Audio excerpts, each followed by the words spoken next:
So how do you Yeah, guys like, do it? You need to share screen or something. alright. Like, I think I can share screen like below. Just look down. You should see where you should uh, click to get started. sorry, let me create a new window. One second. Alright. Mm, while we are at it, let me share the link to where is that?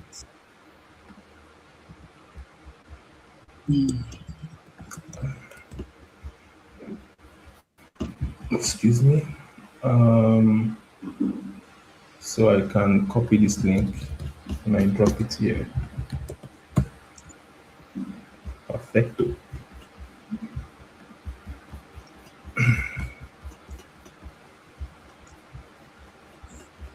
Right. Do we start? It's one second. Or we Um, wait for someone to join. yeah, we are live. People are joining. I think we have like total of 9 persons currently. I think why the session is going, um, more persons joining. So yeah, good evening everybody. So today is finally like the day for the session that I've long announced, and pretty much talking something that both technical persons and those that also want to like build on Solana that have like a little idea on how to like ship would pretty much like understand. We're talking about like shipping with AI, building like Solana programs with AI, best practices, and a lot of things around that. Also, we could actually like have that at the end of the session, and we could actually like distribute prizes if we see people that perform very well. Never can tell. So,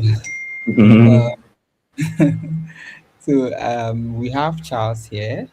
I don't know, but if anybody just started with the whole AI thing, I think when the whole AI thing started, we are among those that are like, fuck. I was the anti-AI guy. Like, Uh, I actually like it was more of anti AI than AI. Like, the switch was, I never saw it coming. yeah, you know what happened? I used to be like very anti-AI as far. Okay, I felt like AI cannot really understand business logic Yeah, to the integrity. And then I was like, you know what? Maybe start reading about this, start reading about it, start reading white papers, start reading like a lot of things that people have done in this space. And I discovered that it's way serious than I think. I thought it was a joke. And this was around December, I mean November, December period last year. yeah. So I just started working on it and I loved it, you know.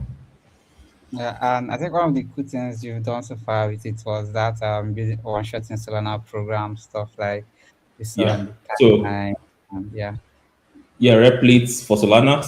We're basically building the same experience that you have using Lovable. So this time, instead of just focused on Web 2 apps, you can now do Web 3 apps.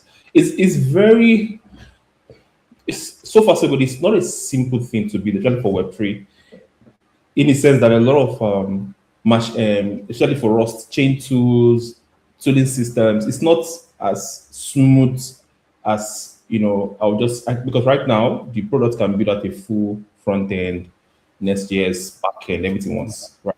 But when you start integrating the blockchain, that's where most of the hiccups comes from. But so far so good, it's going well. Maybe this April we'll launch that.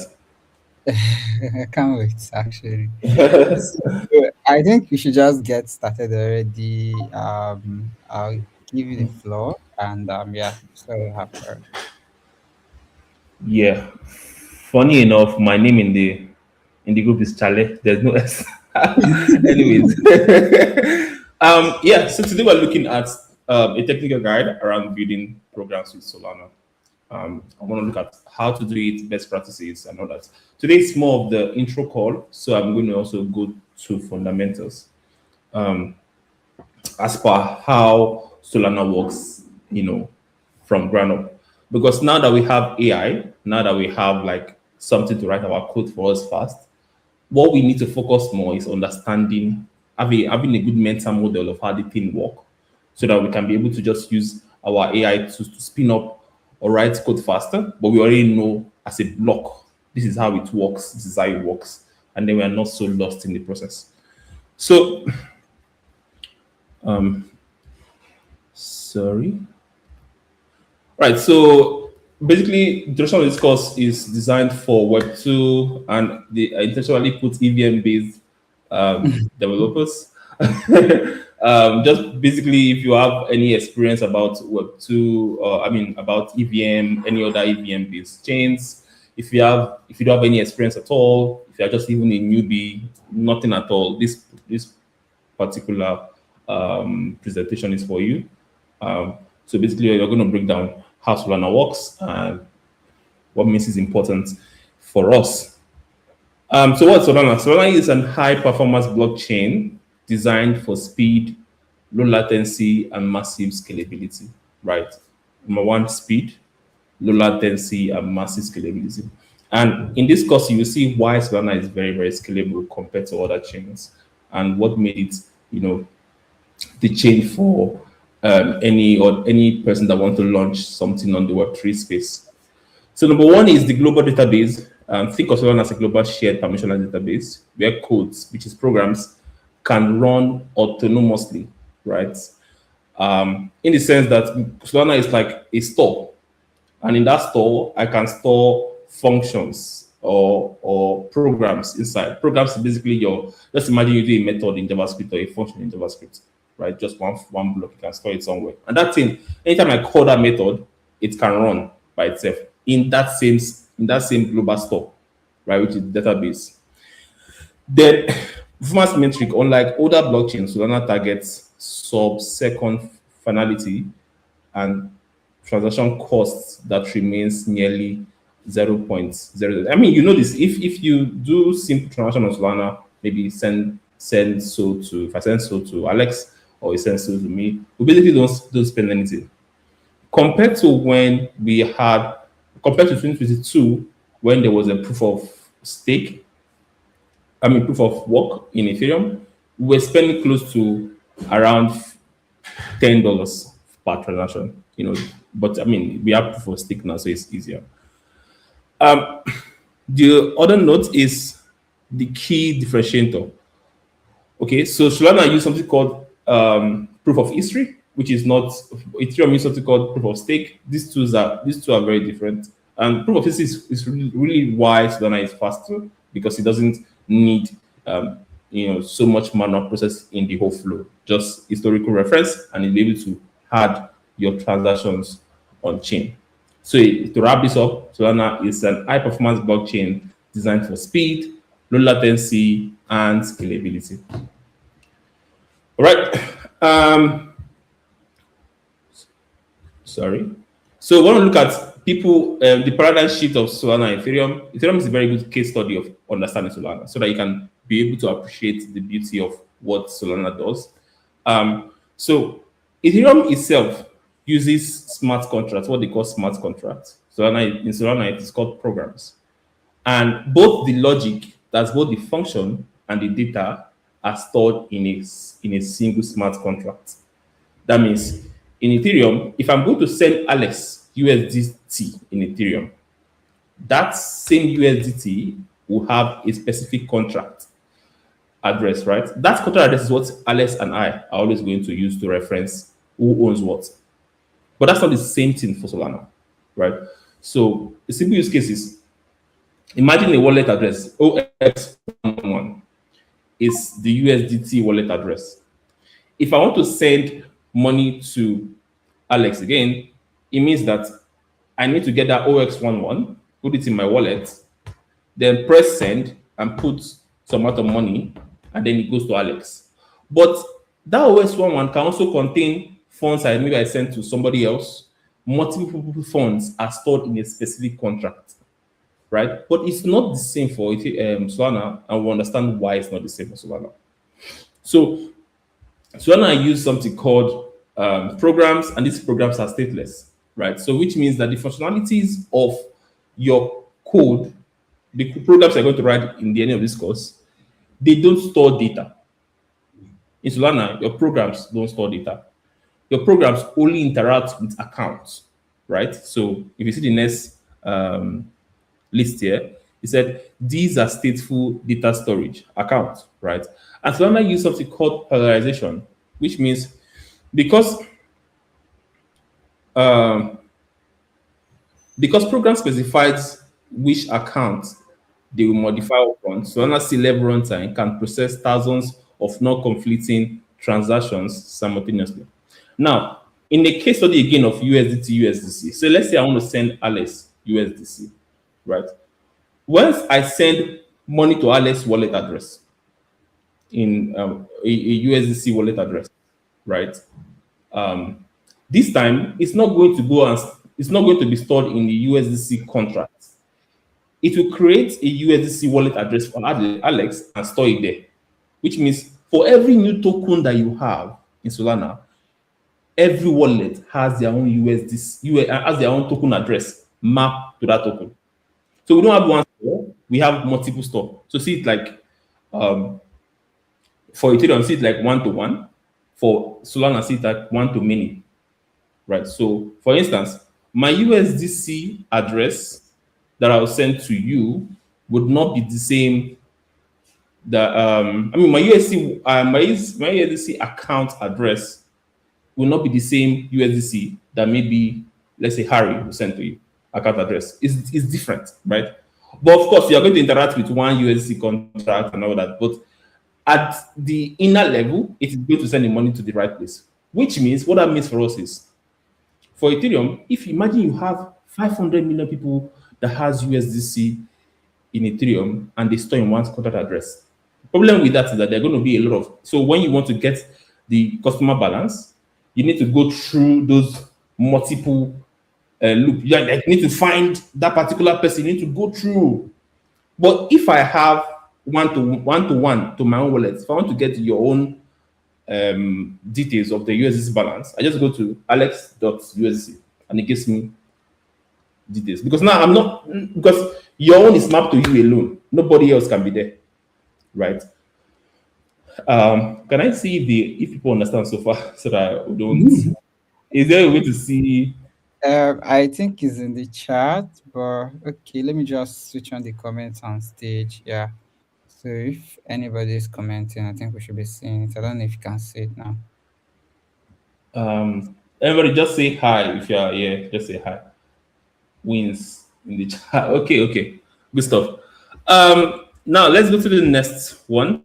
I want to go to the core architecture and mental models of Solana. So Solana has 5 pillars. There are 5 pillars in. So if you want to be a dev, a Solana dev, you need to understand its 5 pillars. Then we now finally need to understand logic and storage, right? Also storage. The 5 pillars of Solana. Number 1, accounts. You need to understand accounts. So what are accounts? Like I explained earlier, they're just like, imagine if you use imagine you have a folder, right? A folder that has multiple folders inside.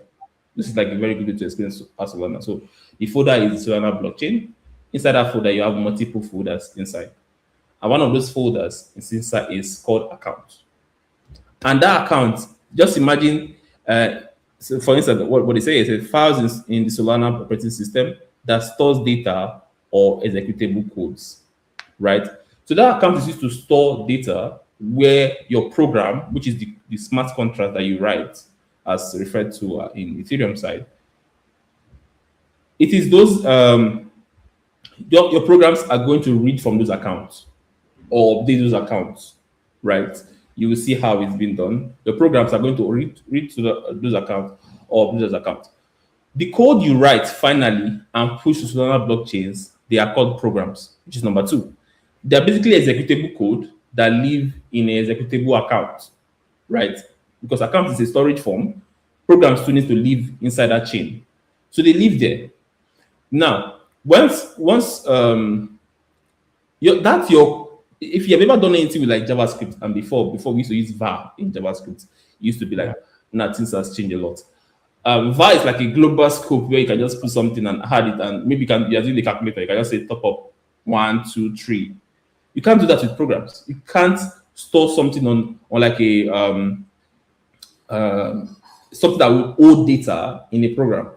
It has to be mapped to an account to store that data. And anytime you want to get that 1, 2, 3, you need to pick from that data from that account again, and then use it in your programs, right? So they are stateless. When I say stateless, it means you cannot give it a state. Then instructions, it's just like the smallest bits of what you are going to build, right? So what's the so I want to design a smart contract that can send funds from wallet A to wallet B, right? That's an instruction. That's here in chat. Okay, nice one. That's an instruction, right? Then transaction is in your MetaMask, or sorry, in your Phantom, because we are dealing with Solana. In your Phantom, when you send transactions from, like, say, you're transferring money to me, that process is called a transaction, right? They are SDKs or APIs that you can use to see how these things flow. Then wallet, of course, wallet is your normal Phantom wallet or software wallet that holds keys and transaction. Now, if we look at this diagram, you will see that we have wallet, user wallet. It makes a signed transaction. Signed transaction is when you click on something and it pops up your Phantom and it tells you to sign, right? You click on sign. That's a signed transaction. Transaction goes and make a RPC request on chain. So a transaction does what? Make a RPC request on chain. When that request is done, let's say, for instance, this particular transaction has 2 instructions. Instruction 1 is to call program logic. Instruction 2 is just basically maybe read data or something. It's not really any important. Now, the program logic is your Solana program that you already coded and you deployed on chain, that is stored on the blockchain. Then maybe that program logic is going to modify a data or an account that was stored, that you have access to, that was stored, or maybe it's going to read the time from the chain on chain and basically check what is rent, how much rent this particular wallet has, or blah blah blah, and then finally updates and stores the update on the global. The global ledger is the Solana blockchain itself, right? So it's like this is basically the process of how a user would interact with your smart contract or your program. All right. Logic versus storage. Now, like I told you, what you are going to push on Solana blockchain would be a program that has no state, right? A simple way to define states, and just a simple way to define states, is like a stateful program is one that you have data in it, not your database, not database. You have data in it. In the sense that imagine you have a class. If you ever done anything with classes, and you have a global array where you pop or you push inside that array, and you can do a lot of things with that. Maybe push data, push objects, push for crazy JavaScript. You can put objects, you can put numbers, you can put whatever you want to put inside an array, right? That's a stateful class. A stateless class is one whereby it only has instructions of how to push, but it does not do the pushing itself.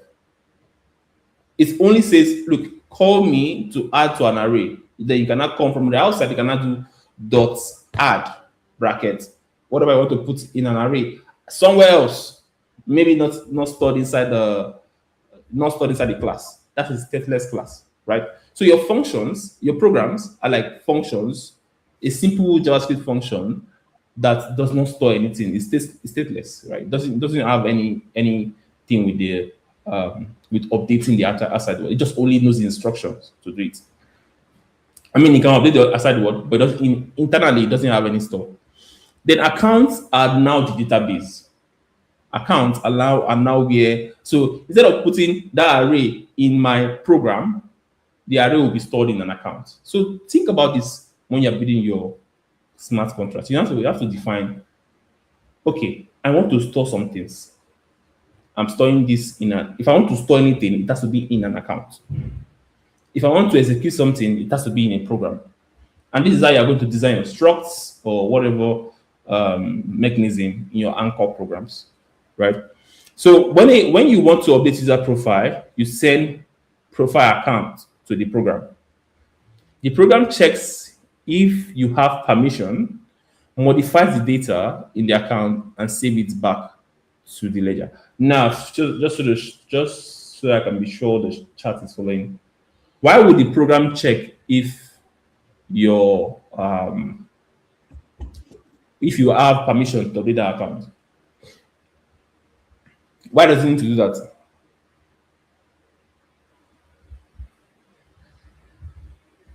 Imagine a situation where in a blockchain everybody can just update. Would imagine I can update the account uh, of Alex in his wallet. I can just from my own, I just make a program call and update it. Would that be a valid blockchain? That would be that would be a centralized blockchain. Anyways, you can't update people's program. For instance, if you're going to deploy your program, you're going to use master key. Program needs to know you and all that, right? Needs to know who's making the call. It's pretty simple. Imagine Metaplex. I can just create an update Metaplex. Everybody can update Metaplex. Everybody can just do anything they like. There's no way we can fly with that. So it needs to have some parameters and needs to check, can this particular guy update us? If yes, allow. Which is why you must protect your keys with your life. Protect your deployer keys with your life. Like protect things that you're going to use to update your programs. They should all be protected. All right. So everybody in this chat should already have this setup. If you want to build on Solana ecosystem, we are done with the understanding of how Solana works. If anybody has questions, please drop it on the chat. We'll go through them. Toolchain, yeah. For building on Solana, you need to know Rust, Solana CLI, you need to know Anchor framework, and you need to know Node.js for the client side. Now, and this is the beautiful part about having AI. 3 years ago, you need to know all these things in details. But as most of you are going for an hackathon, our advice, you don't need to know the details. Like I said, you need to know the mental models or the mental block of how everything works. And then when you now want to go into deep dive, maybe you have won the hackathon, you now want to go into deep dive, you can now start going to deep dive.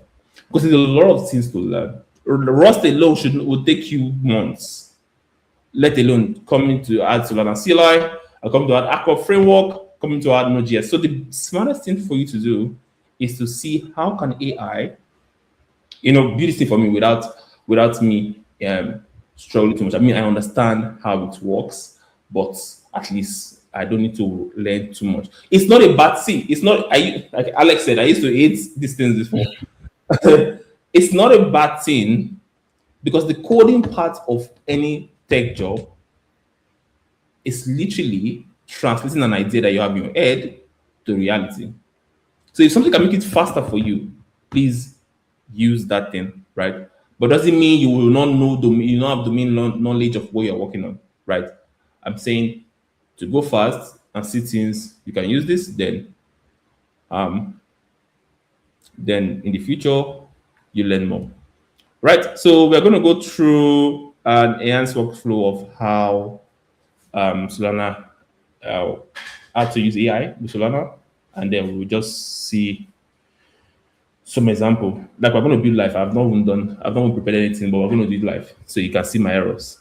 So basically, integrating AI to your Solana building life cycle is like you want to create. Basically, you're using ChatGPT, your Gemini, or Claude, something just to help you, map out that Rust learning curve for now, right? Because at the end of the day, you just want to get something done. You want to get the product out. You have an idea and you want to get it out, right? So it helps you generating the scaffolding, right? So this is where I'm going to advise you on what to do. Because I don't think you should use AI to scaffold. it makes a lot of mistake because of Rust 2 chains, so many bugs come about to be for no reason because it's going to try to update a version. Solana CLI has not supported that version yet. It's going to start clashing, or maybe you update Solana CLI, the Rust version is not working. It's a lot of it is messy. That's why I said right now, a lot of it's not so easy to build a blockchain using AI. But I'll show you what to do and how we can get that done. Then you can use that AI to also read what it has done. You can say, okay, tell me what does this mean? Explain it to me. You can break it down for you by path, and yeah, you have your full code. And then debug. You can use AI to start even debugging errors, even when you're live. Use that AI to debug errors. Um, to be honest, for somebody like me that's been coding all my life, it's a good and bad thing, right?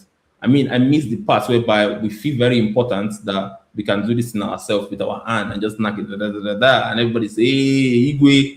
I'm, I'm, I'm a good, oh, fuck, I'm a god right now. Yeah, I really miss that part. But at the same time, it's like it feels like if you don't do this, or if you don't learn this, you'll be left behind. And honestly, it's true because you cannot be better than a machine. It's like saying a man can run faster than a bike. Even a bicycle will run faster than a man, right? So we are limited. We are humans, right? So we just have to use this tool and get better. One thing you need to do when you are building with AI is your prompts. Your prompts are very important. Now, prompt is not everything. It is very important to give you good results because AI can just think of rubbish by itself. Remember, these are probabilistic tools in the sense that they just guess. What does this person refer? What does it mean? How does okay, I will give you this one. If you be writing with AI, I'm not sure if I don't know what tools you're using, but you can see them. AI is thinking to be telling you to be saying what it's thinking, to be writing it out. If anybody has gone through deep, it will write it, and then if it gives you the final output. So if you want to build a Solana program, something like write a Solana programs for messages. This can mean a thousands and thousands of one of things, right? Your AI does not understand what kind of message. What do you mean by Solana program for messages, right? What do you mean? Where do you want to show this? How do you want to show it? Who do you want to show it to? So many things. So best way is for you to be very, very detailed on your prompt. So for instance, this is example I said. Excuse me, please. Write a Solana program using version this.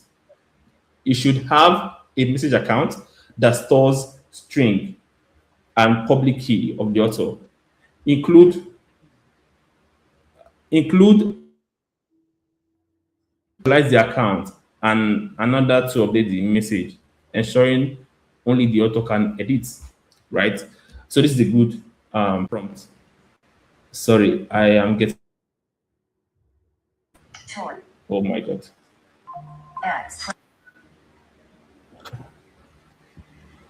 X group 12:30 6 notifications.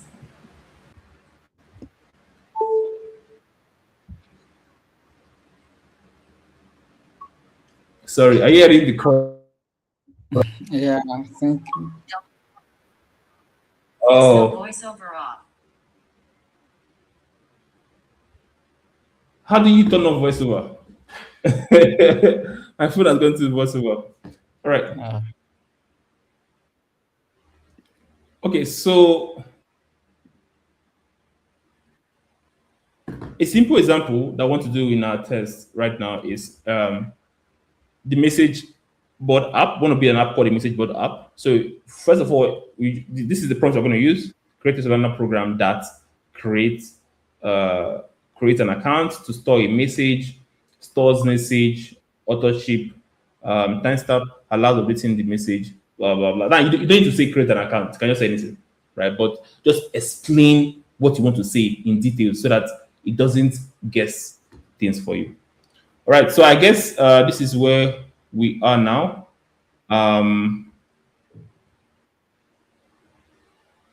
let's go into the coding. So far, so good. Anybody has a question for us before we dive into coding? Yeah, so if you have a question, drop it in the chat. It will just reflect like from here and we would actually like answer it. Um, so should, Are you come? uh,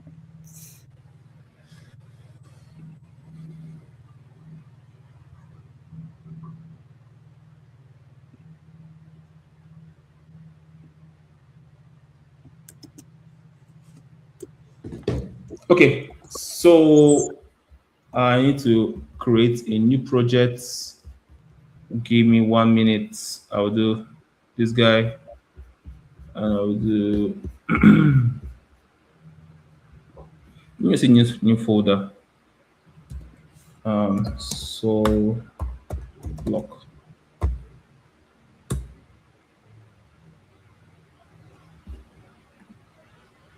Right.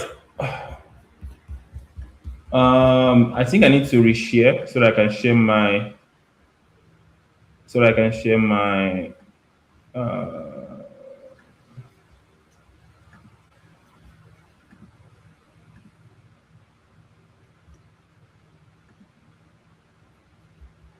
Let me know what screen you are seeing.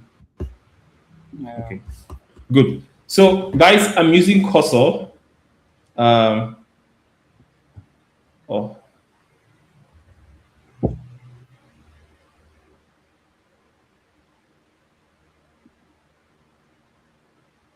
I'm using Cursor. I'm sorry for the distraction. I have somebody waiting on me. So, yeah, I'm using Cursor. Does everybody here use Cursor? Or I think I think I'm I use I'm I'm the only anti-gravity. man. How's it been though with that anti-gravity? I think anti-gravity is pretty much good because I don't know for course whether you Mm. get to choose multiple models. It's been like the Yeah, longest of yeah, time. yeah. I mean, you can do it And here. okay, and then I also like I think okay maybe the reason I'm using anti-gravity to be honest is because I use the Google Pro plan. Mm. So and it actually Gemini. gives very cool UIs. Like I think the time it's found to like generate good UIs. So but Mm-hmm. generally is it hallucinating stuff? It's like crazy. So you just choose your Mm. point. Sometimes I maybe shift cursor codecs, sorry, anti-gravity codecs Mm-hmm. to Mm-hmm. like the stuff.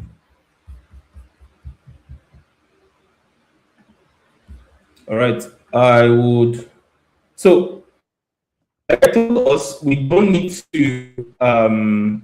We should not tell the AI for now, at least for now. We should not tell it to build everything for us. We need a template. So if I want to do this, I will go to templates, the Solana, and from here I can get like this template works. They have like the whole Rust, so everything figured out it works. So we are not changing anything in the packages and the rest.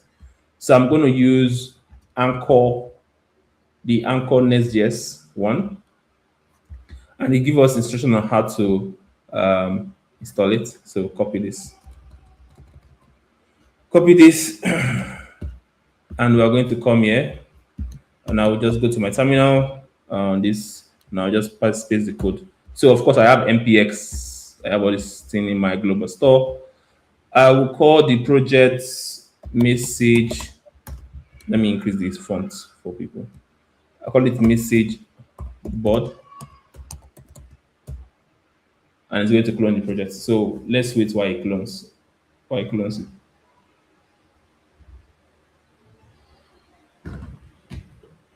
So it's going to clone the project. So it's cloning the Anchor side, it's cloning the Nest.js side. I prefer you using Nest.js and Anchor because these tools already work together, right? I know some people like to do, React. they'll go and start using Django, Oh, Python for this. It's you are stressing yourself.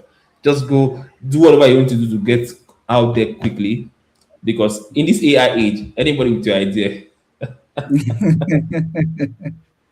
They will spin it off in 2 seconds. So whatever you need to do to get live and have your clients or customers from an experience standpoint, do those things because yeah. Anyways, stick cloning, we I have to don't know why. wait. I mean, let's talk about the templates that you got it from. What are like type of templates you can actually get apart from the Next.js Anchor templates? Because I saw multiple templates there Uh-huh. that people can actually. Um, yeah.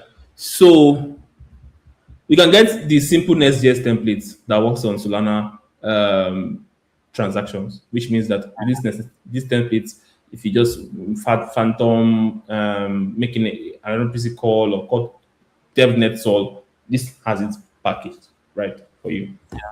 Um, then we have the next anchor. We have the Advite. A lot of people use this because it's quite light. This is very light Yeah, to use. Same thing. They also have the Advite and Anchor Expo. If you're building mobile apps, you can use this to build mobile apps, right? Um, it basically comes in with like normally you would have go and do Expo new app, right? But with this, if you do if you build it there, it means you need to start figuring out which version of Expo works with Phantom, which this work with this. So when you come here, you can just pick up any template you want to do and the work you want to work on, and voila, you have it.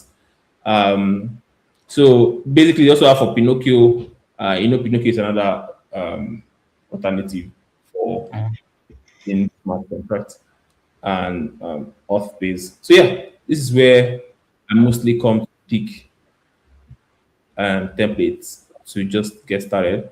You can so it's still I think it's still a work in progress. You can see we have for payment.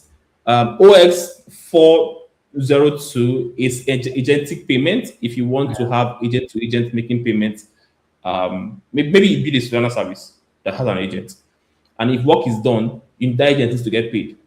How would we get paid? Because if you're always present in the payment, it is not automatic or it's not autonomous. It means that you are not you are blocking the process. So, but X402 was created just to solve this problem so that agents can make payments. I mean, I really would need to dive deep into this because it seems like a very promising thing. X402.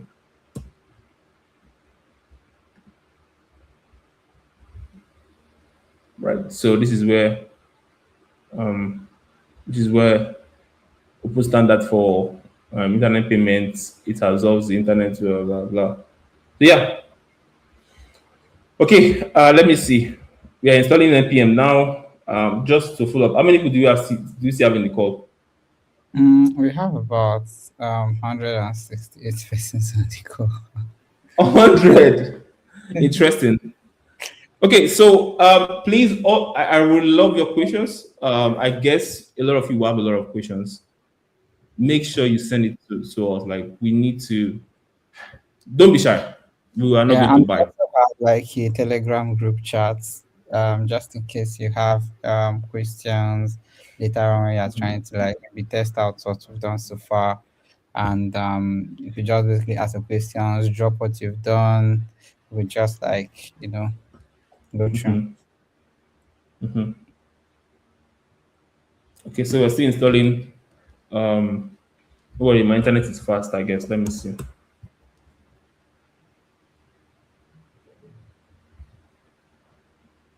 This internet want to form my hand. I can't believe this. No, this is not my internet. But it's true. It shouldn't. It's kind of so it's like Elon Musk internet now.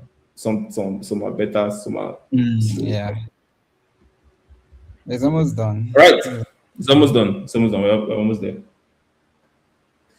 I would rather that anyone working right now should do follow along as I walk, like spin up, open your cloud, open your cursor, go to the templates, copy that template, see the way I installed it. I came here and I did I came here and I copied this MPX and I put it on my terminal and I ran it, blah blah blah. Then it's doing the installation, and then I'm going to run it. I'm going to run them, right? Um, so it's also explains what is included: wallet connection, cluster switching, wallet balance, vault balance, tools notifications, error handling, codama generated code. This is very useful. If you've done anything on Ethereum, it's called ID. It's not called in Solana. It's called IDL. In Ethereum, it's called what's the word?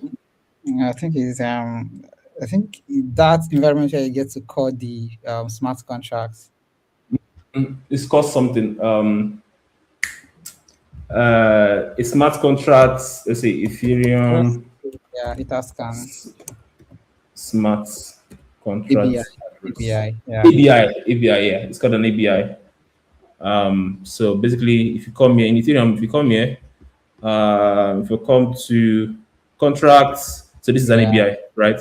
An ABI is like what you use to you copy this JSON and you put it on your Ethereum smart contract, and it's able to make call. So I guess we are good to go. See generating clients, interesting. I think in this particular point, it is trying to build my code and is basically generating the codama by itself under the hood, and at the same time, it's going to try to map it to the front end. Blah blah blah. This is one of the hardest parts about the Solana work I've been working on. Like very exciting work. But when you start generating based on people's requests, I want to start generating um, methods that the front end would use. That's where everything breaks. So, for instance, now if I go to that product and I said generate a message board for me, it's going to generate it for me. But at the same time, it can copy this your JSON from your generated IDL and start using that like a form on your front end. So your front end now looks like a form. Like, no, this is not an app. This is an app, not a form. So there's a lot of if else. And let me tell you honestly, if you I don't know if you guys saw the cloud code that leaked yesterday. Cloud Yes. this thing. There's a lot of if else. It's not magic. You have to you have to manually say if this, do this. If this, they have like 800 lines of code. If so, it's before if you're looking at it from here, you're thinking, how did they do it? But honestly, it's just if else, right? Well, I didn't know this would take so long to install. It's just network. I think it have installed. It's just running the this thing, the The query. what? What do you call it again? So it's generating the Kodama. So it's just interacting with every other thing. Okay, I think why it's doing this, we can just keep looking at the generated code. Let's see what is in the template. So what it brought out the anchor, which is where we are going to have our smart contracts, and this is our app where we are going to have our front end, right? Inside this place, we're going to have, of course, node modules. All of you know node modules. It's like what we generated after we installed this. So maybe we should start from the anchor programs. So if you go to here, if you come to this, you come to lib, rs, you can see this is just a simple vault. A simple vault where a user deposits. You have a deposit function. If you go to the vault code, I think it's done downloading. If you go to the vault context. If I come here, is where I miss VS Code. Anyways, if I come here, the vault context, I have a signer. This is the person that can update this vault, right? Then we have a seed, we have a bump. Now, this is where I tell you that you don't need to worry about these details right now if you are pushing for the hackathon, right? It's just something you can always learn, right? So see that bumps are like, keys of how, if I see this key, allow this. If I see this, allow this, right? The vault is where it's stored. Then we have the Solana, the system program. This is like default system programs, right? Errors, these are like error messages that are going to be sent when um, when a certain user does a certain request. So these error messages are going to be shown in the UI, right? Okay, so do not be scared about this code. I hope nobody sees this and is feeling intimidated. No, do not be scared. So basically, what it's doing basically is checking if this particular vault has enough sol, and if it's equal to 0, say it doesn't exist, right? Lamport is similar to way in Ethereum, right? So Lamport is sol. A billion Lamport is one sol. So we say, hey, look, if there's nothing here, just return 0. That's basically what this require mean. Then the right is like check if this particular guy has enough, right? Because when you put data on blockchain, you need to pay for it. Of course, it's not the same thing for Ethereum, right? But in Solana, you need to pay for it, and most of you don't notice is when you deploy a contract, that's not that you pay for it from your fees just directly to the chain. Their transfer is like account from this signer to this vault, right? And these details were passed through from here, from this context. So that means on the front end, we are going to have a from and a to account that does this, right? So I expect, again, if I check this again, this is the details. Cool. So now that we have this, same thing happens in the withdrawal. In the withdrawal, we check again if the guy has enough, the vault has enough sol. If it's greater than 0, then if it's not greater than 0, we say invalid, right? Because require. Remember, imagine we are saying require and a not, a negative. So they're saying if this is not greater than 0, return invalid amount.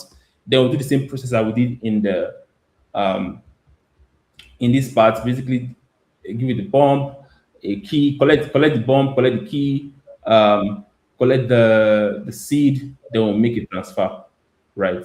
So this is top up, this is withdraw, right? And it's just a simple code.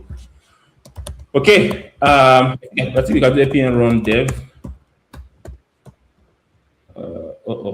No, there's no APM in this. I need to cd message dashboard. And I'm going to do npm run dev. So if I do npm run dev, I already have something running in. So if I come here, if I do localhost 3001, oh, not trade.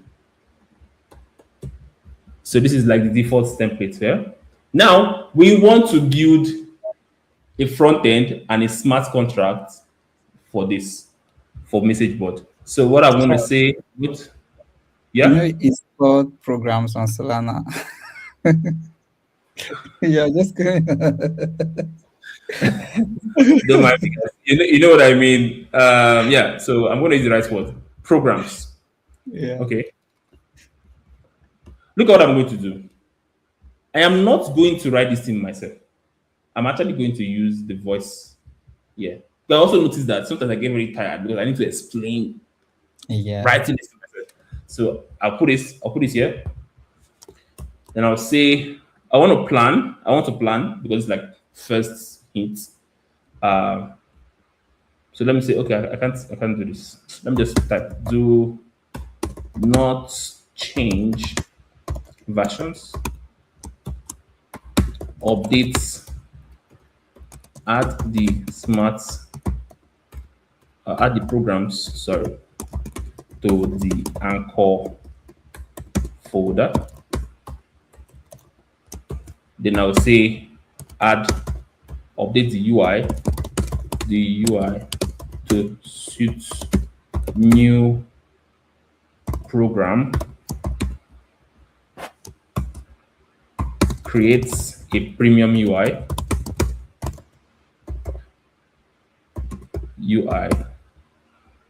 for the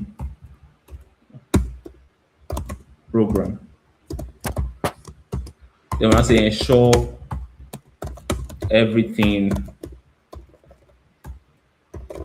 works. So let's see this and let's see the plan. This is how I do it, right? I start first, create a plan. Then I will review the plan to see if it makes sense. Then I'll update again. Okay, so it's saying it's mapping the structure, searching the files.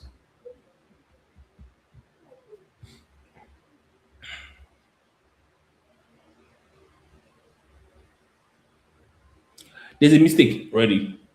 We did not tell this the AI that we are doing from like we are starting from a fresh slate. That it should remove um, old programs. Yeah. So what we might try to do now is to add this to the existing one, and that's not what we want.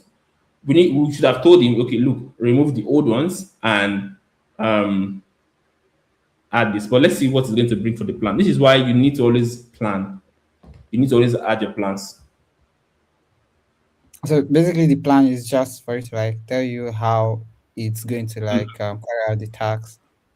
yeah, So you do most of your edits there before it actually like start carrying out the plan, so that it saves you the time you would have used to say no, this is not how I want it. This is how you yeah. want it. Too much like also taking lots of your credit.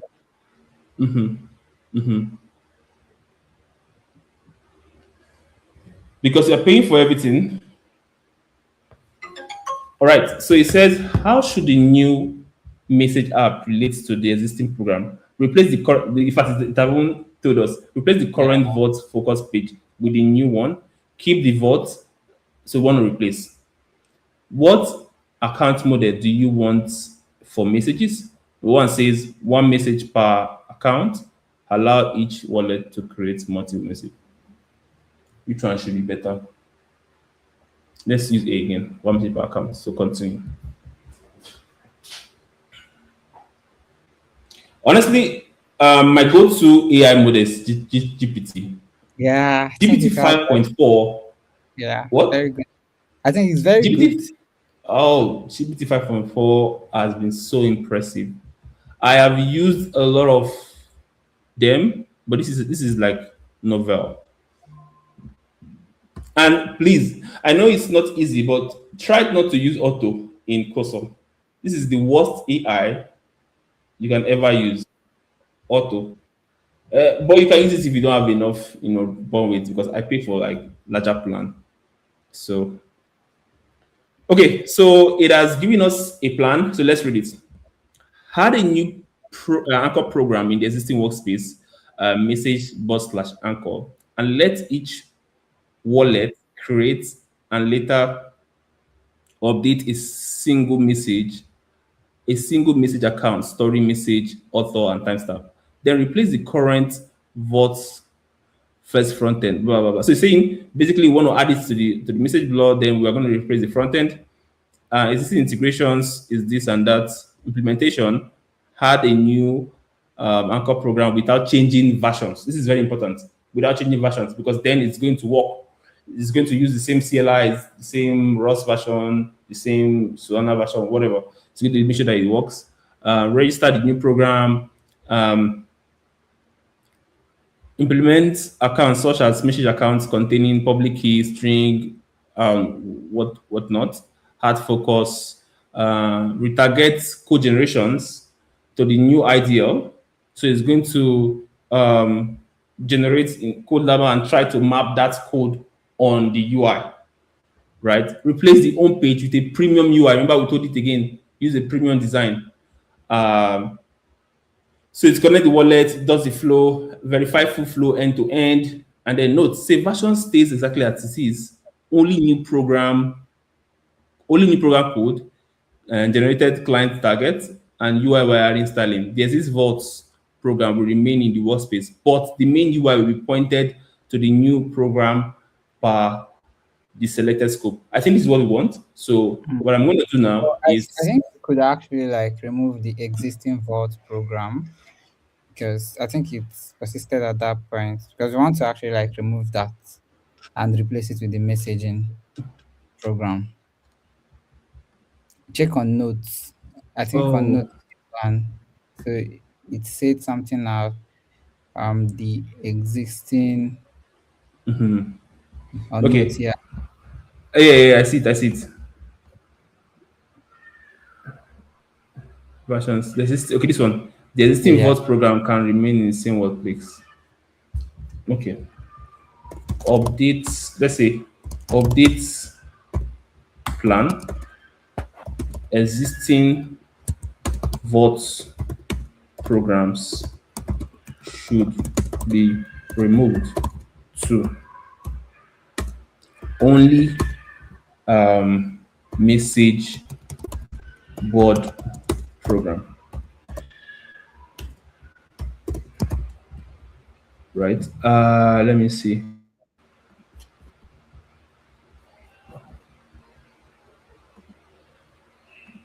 I just hope it doesn't build it. Let me. Okay, cool. So it's going to try to update the plan. This was buggy some time ago.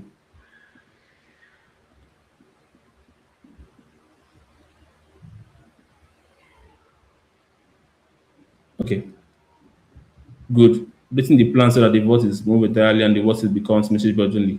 So it's going to try to do that. Okay, it's working on it.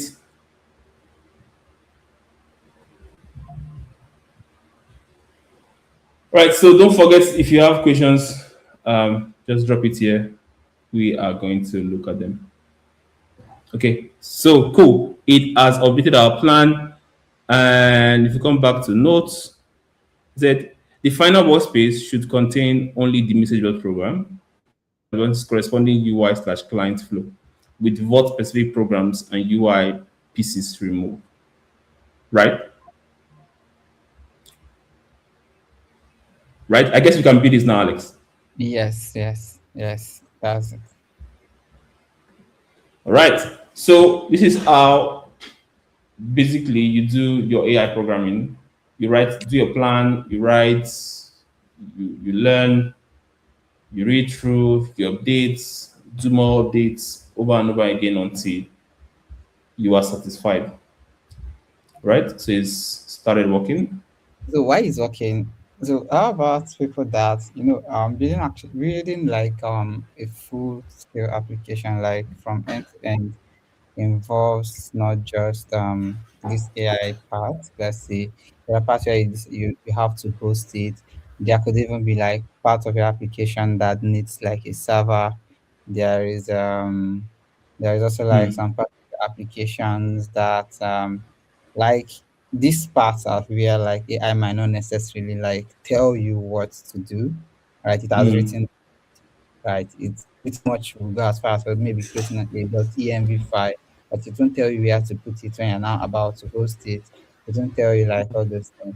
Now, for people Yeah. that make a what do you think they should do? Because now it's no longer a I can write code with AI.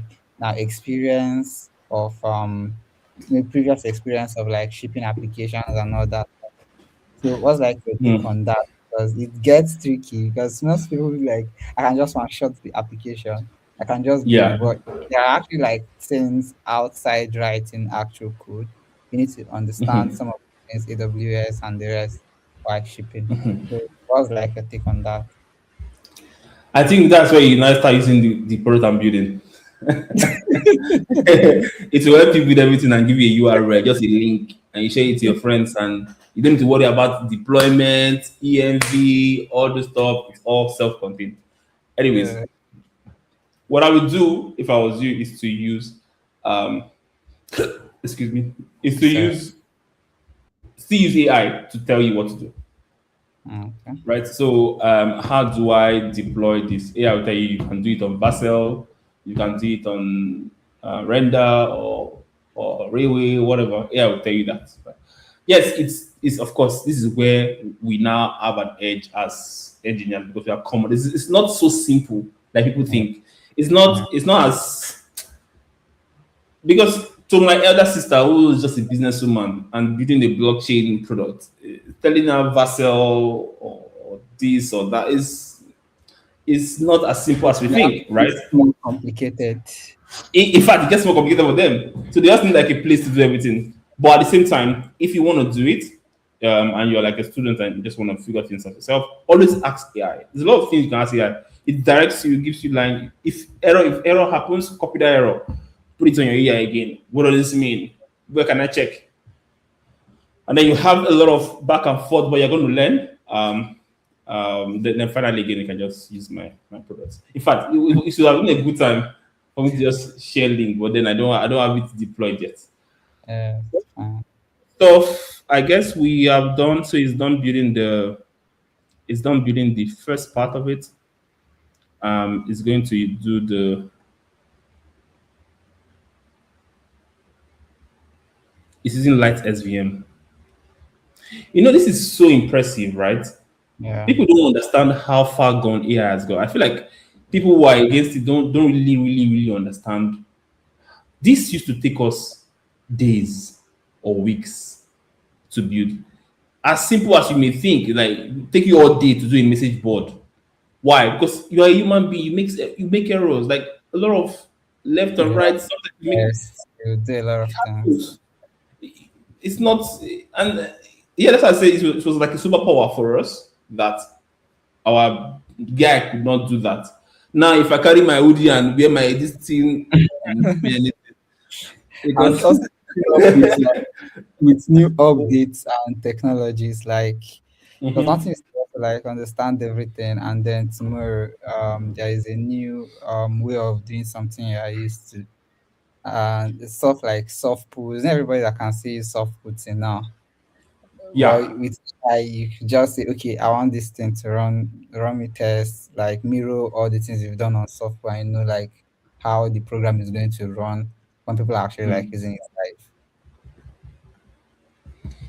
Like, yeah, it's like it has gone way beyond what you would think, and I'm really impressed about how AI is able to do a lot of things so easily for us now. So don't be in that loop of AI cannot replace whatever. AI is not supposed to replace you, honestly. It's supposed to aid you and make you faster, right? In fact, if I was you, I would be building things myself, try to do a solopreneur project, and um, and yeah, just see things I can build myself instead of waiting on jobs and the rest. So doing anchor build. So right now it has completed building the smart contracts. Now it's building anchor. So it's running tests, anchor tests. We're building it with Light SVM. If you know Light SVM is like a way to test Solana applications easily. So now the program builds now, and so I'm generating a new typed front-end client from a freshly produced message board IDL before I replace the UI, import the state and logic. So you can see that it has completed building the programs, and now it's now going to build the UI. So it's going to take the previous thing and I build fresh brand new UI. Again, anybody can ask us questions why this thing continue.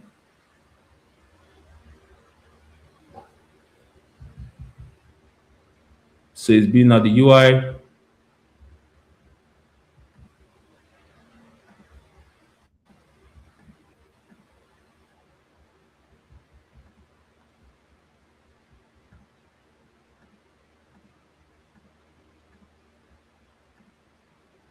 These were the generated code from the program. Um, Message board, this guy, instructions, this guy. So maybe we can just look at the program that was generated. Yeah. So basically we want to a place to create message and update message. So the first method that was created is called create message. Basically we pass our message context and the data, the message you want to create. And then we have a function called validate message. So if we go to validate message, basically going to tell if this particular person can do this. So it's required that the message is not empty. If it's empty, return message empty, error. It's required that the message length is not less than, it's not more than maximum length. If it's more than maximum length, you say message is too long. Remember, it's the blockchain. You don't want to store a lot on the blockchain because you're paying for it. And then if we come back to our message, if this is valid, if the user has, the message is not empty and the length is okay, it basically gets the account that this user wants to update. This is the account, message account. It gets the author keys, like this is this one that signed transaction from the Phantom side. It gets his keys and it gets the message. And then so basically it updates all these things like this and give us a timestamp. So this is the way we want to get, this is where we get time from the smart contract. We use the clock time, right? And then okay is a response, right? Remember, there's no semicolon here. This is because we don't have a return statement here, right? So if you do return in Rust, if you do return, you have to kill it here. But if you don't have return, you can do this without the semicolon, right? So basically, this is a return keyword. So on your front end or your Node.js side or whatever server you use, once you see the Rust OK, that means this particular message was created. Proceed. Now updating the message. So we get the struct of the account of the message, and then we get the message I want to update from. Again, we still validate the message if it's not empty, if the length is not too long, and then we put in the new messages. You can see that we did an unmute, right? Basically by updating the reference. Remember, in Rust, if you want to update something, you need to mutate it, right? But if that thing already exists, already has an owner, you need to have a reference of that thing to update that thing, right? So we do that, the account, and then we pass in the message, and then voila, we pass in this, and also we send okay. So it's pretty much a simple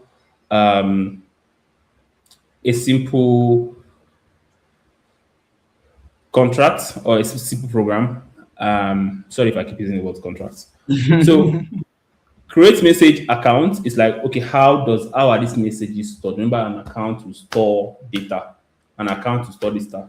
So the account will need to have details of that account. Who is the signer? This is the signer. This is the owner of the account, right? This is the signer. Who is the one that's going to pay for the fees or making transactions? The space is like, look, in Solana, you need to define some space when you want to store some things. Remember that we have a message. This is why we have a message length. Because if you pass all that message and put it here, it's going to crash. But look, the space for you for a single message is so if you go to this guy, if you come, let me see if I can go to space keyword. Let me see. Yeah, good. So we have an implementation of an account message, and you can see how we say usize. So usize is like an unsigned size, right? We just created a size, and 8 bits, 32 bits plus 4 bits plus message length plus this. These are defaults. 8 bits is for the init. I think it's signer init, and this 4 is for the payer. Then this is the message, and this is the, I think, constraint. But basically, we are going to define the size of this whole message, right? We are not done yet. It's still building the front end. It's almost done. If anybody has questions on this, you can ask us. Then we also have message account. Message account is a struct, and it was implemented with this, right? Public key of the author, message that wants to be sent, and the time, right? Remember, when we are updating this thing, we said author, message, and time. This is because our message account is a type of message account struct. So we getting this author message timestamp was not magical. It was like It's supposed to be there. Do you get? Okay.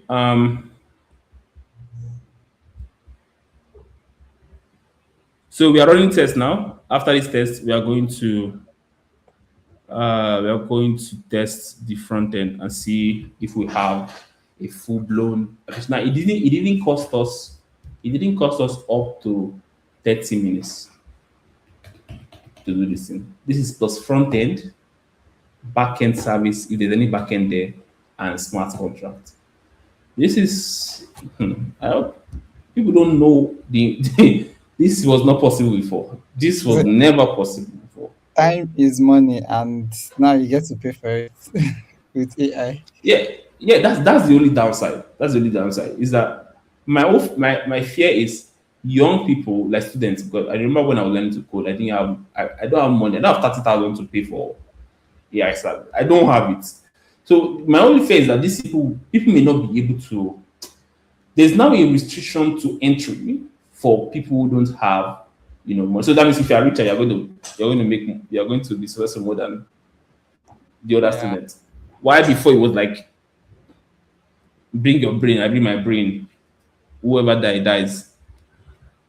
Right. Right. So it's deploying on lightest VM.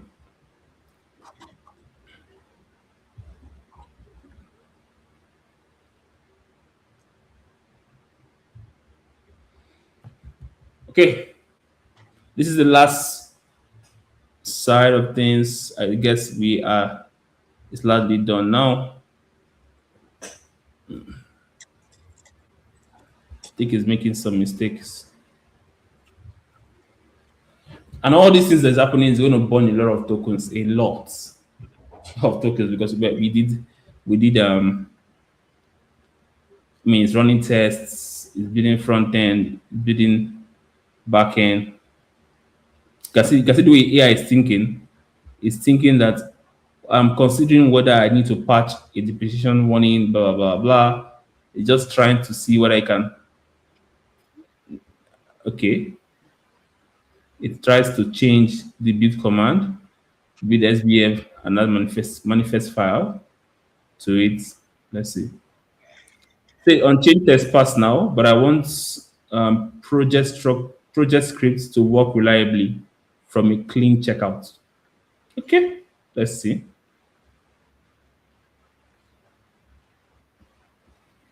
It's literally talking to itself. yeah. I think that's pretty much what we developers do when we write code. So, Hmm.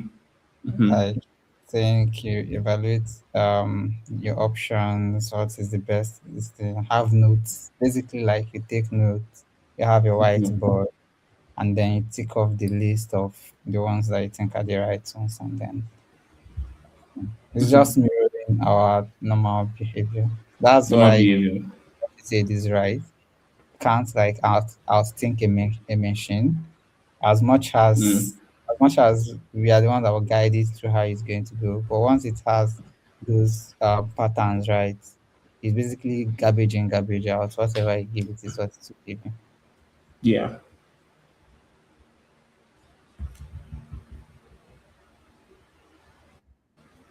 Okay. I think we have gone through this whole thing. It says again, it's a very simple program. A program to create, a program to update.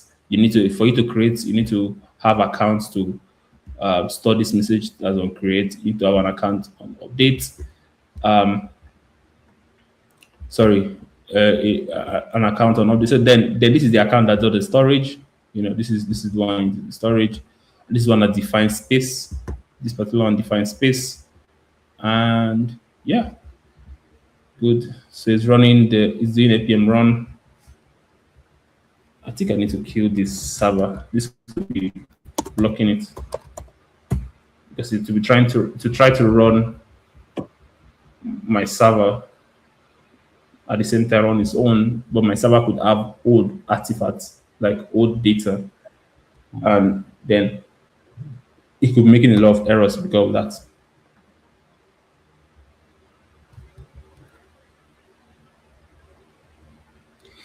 Yeah, the only downside about using AI is money. Like you just gotta pay for tokens. Maybe you say you want to share on how they will get tokens. Mm, is it Is that for the today? call? Oh, it's, okay, it's not today. Yeah.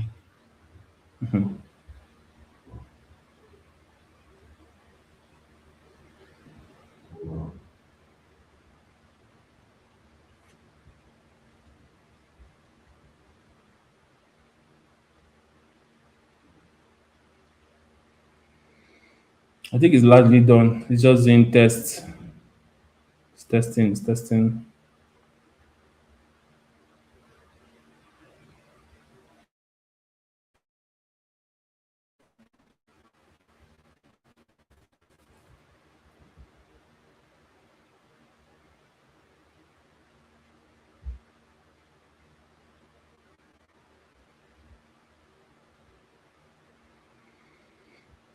Summing up. So this is where it's doing all the background work. This is where it's doing all the background work. It's doing a smoke test on the Next.js app, which means like it's checking not really runtime, no runtime checks. It's doing runtime checks on the background app.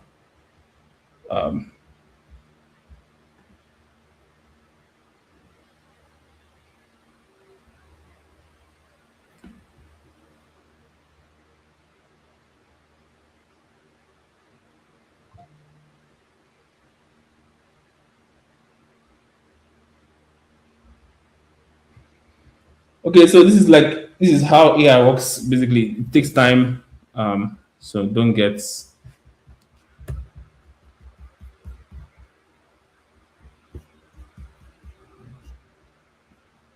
I don't think this will work.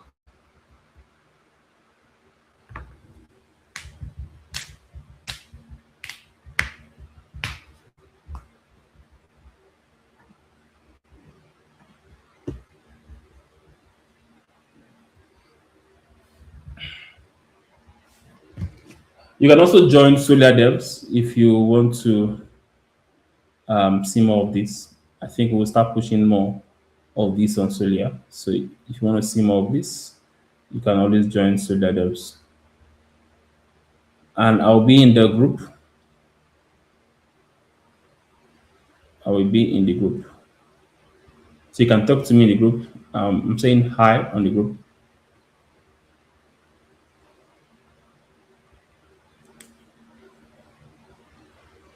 Yeah, I think I had issues with my internet. My light dropped, so my That's fine. Starlink went off. That's fine. Alright.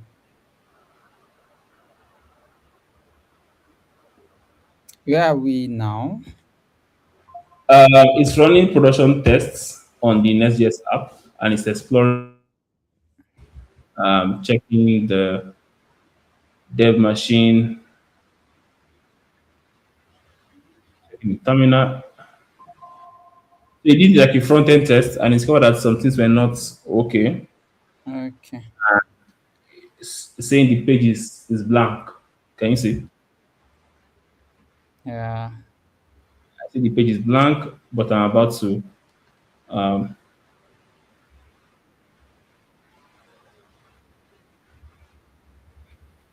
so the test is passed.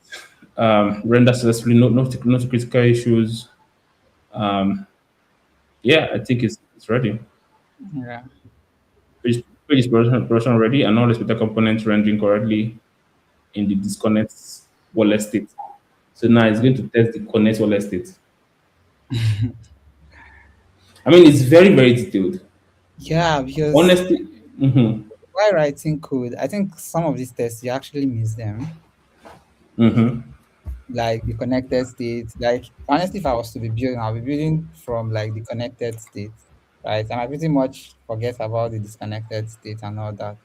But now it's yeah. actually checking all the this thing, what do you call it?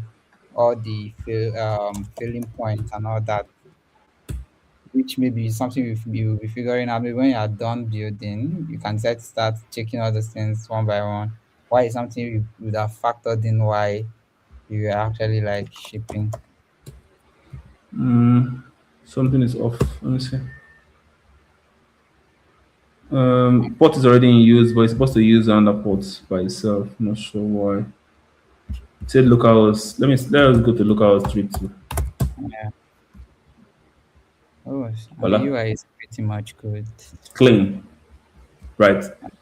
DevNet, testnet, mainnet, localnet. Oh my god. This is it also gave us a And this is that, modern UI. yeah, very modern. We are past the stage of purple backgrounds. So let's send a message. I'm not sure. I'm not sure what is running, but let's send a message. Let me connect my wallet. Connect my wallet. Okay, I need an airdrop. Oh, Uh, okay, this is a right message. Hello. Let's say hello world. I mean, I don't think this will work because I don't have. Yeah, error. Blah blah blah. So yeah, I mean, you've gotten to this stage, and then you pick this error. If I was you, I'll pick this error, and start and I debugging. will put paste it here again, and I'll tell you. I will click on ask, and I'll ask it what's happening. How do I fix this? What is going on? Right. So Yeah. yeah, so this is basically it. And I mean, if you submit this thing for your um hackathon, people will be impressed to see it because it looks okay, and not just even the UI, like functional wise, it works, so to Yeah, I say. I can see auto message accounts on the side, last updated, like those Mhm. details, basically. That's like if And we, then okay, continue. yeah, go on. Okay, I'm just trying to say like all these features are not necessarily what you could actually build out in a day, to be honest, because you have to like think of how you get those data, how you like, as simple as As simple look as simple as this before, as simple as this nav was, this nav that you're seeing, or this change state. Do you know how long it takes? It's not people don't understand. Like you can't battle with this thing. No matter how much you try, you can't. Like it's way above our capacity right now. In fact, it's deployed. Okay, it's talking to this program by itself. I mean, you can go to the Explorer, you can copy address, all these details, all these little details. Right? It's not something you can build just a day. Right? Even I'm talking about only UI. I'm not talking about smart contracts. Only UI. yeah, You need a full team to build this thing in 3 days or 4 days. You need a team. One person is doing smart contract, another person is doing front end, another person is doing connection.